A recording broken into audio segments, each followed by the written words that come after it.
Assalamualaikum warahmatullahi wabarakatuh. Terima kasih yang udah stay sama channel Yatisam Official guys. Semoga langsung sehat, berkabar kalau untuk kita semuanya. Gimana? Sehat? Kabar? Bagus?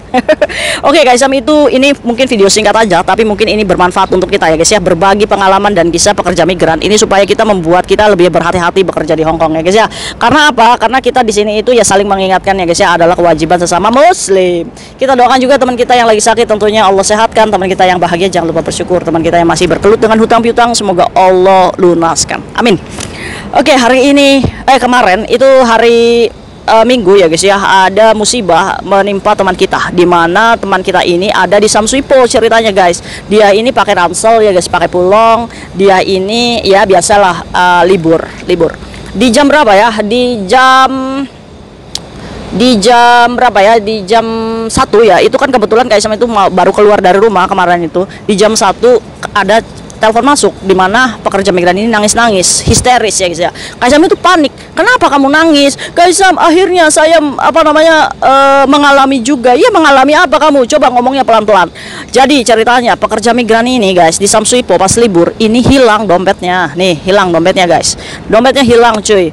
Nah, dia ini merasa bahwa dompetnya ini udah dimasukin nih ke ranselnya, tapi pas dia itu bayar ternyata nggak ada. Dia itu langsung keinget sama kayak Tisam, jangan-jangan saya ini korban dari pencurian ya guys ya, karena memang marak sekali ya guys semenjak imigrasi perbatasan ini dibuka. Banyak orang-orang yang bukan dari Hong Kongnya ini datang ke sini tujuannya bukan holiday, tapi malah bekerja untuk mencuri ya guys ya. Ya begitulah ya, sindikat-sindikat itu banyak. Nah, buat kalian hati-hati nih ya.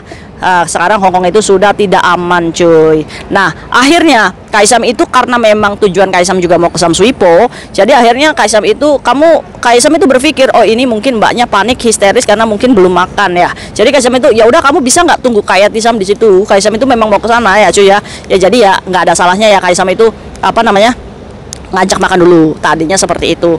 Dia bilang, nggak usah lah Kaisam, nggak usah makan, saya nggak nafsu makan. Ini gimana Kaisam? Takut KTP saya disalahgunakan. Ini teman-teman saya ini suruh cepet kamu laporan. Nah iya, memang benar ya guys ya. Saat kalian itu kehilangan dompet, apa sih yang harus dilakukan? Saat kalian kehilangan dompet, yang harus kalian lakukan adalah diingat-ingat tuh di dalamnya isinya apa aja. Terus kalian, hal yang pertama adalah mencari kantor polisi untuk membuat loss report ya guys ya, atau keterangan kehilangan, di mana di situ kamu harus melaporkan isi dompetnya apa, di dalamnya apa, dan melaporkan kalau ID kita juga hilang kan, apalagi ada ATM juga dilaporkan. Itu supaya kalian saat membuat ID baru itu bisa ya guys ya. Nah, pas kebetulan Kaisam itu kan memang mau ke Sam Sui Po cuy. Jadi udahlah, kamu tunggu aja dulu, nanti kita ke kantor polisi bareng-bareng lah kayak gitu. Karena kayak Tisam itu berpikir orang dompetnya aja sudah hilang, yang penting pada hari itu membuat report polisi. Kaisam itu kan ngomong kayak gitu. Ya udah Kaisam, saya tunggu kayak Tisam.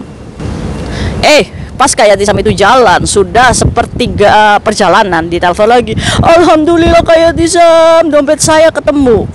Ceritanya ada pekerja migran lagi asal Indonesia. Kaisam itu bangga ya guys ya dengan kalian yang menemukan dompet teman kita tanpa melihat isinya. Maksudnya bolehlah melihat isinya, tapi tidak berniat untuk mengambil. Ingat guys, saat kalian menemukan dompet teman kalian, mungkin dia ini adalah nasibnya ada di dompet ini. Mungkin uangnya ini berharga dan ya bisa saja uang yang ada di dompet ini untuk bayar hutang banknya, untuk kirim keluarganya, ya kan? Makanya buat teman-teman Kaisam yang menemukan dompet, apapun itu, jangan pernah berniat atau sedikit aja niat untuk memiliki hak orang lain. Itu nggak boleh ya guys ya, karena nggak boleh.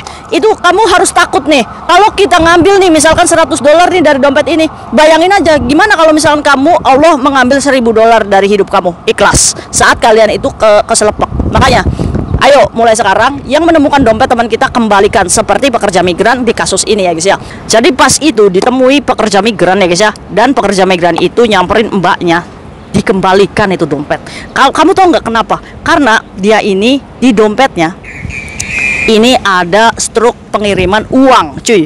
Nah, struk pengiriman uang itu di dalamnya ada nomor handphone suaminya. Ternyata pekerja migran ini mau loh teleponin suaminya, terus nanya nomor handphone mbaknya. Akhirnya pas ditelepon, kebetulan tuh lagi nunggu kayak Sam di Sam Sui Po. Akhirnya pas masih di tempat yang sama, kembali ini dompet inilah guys.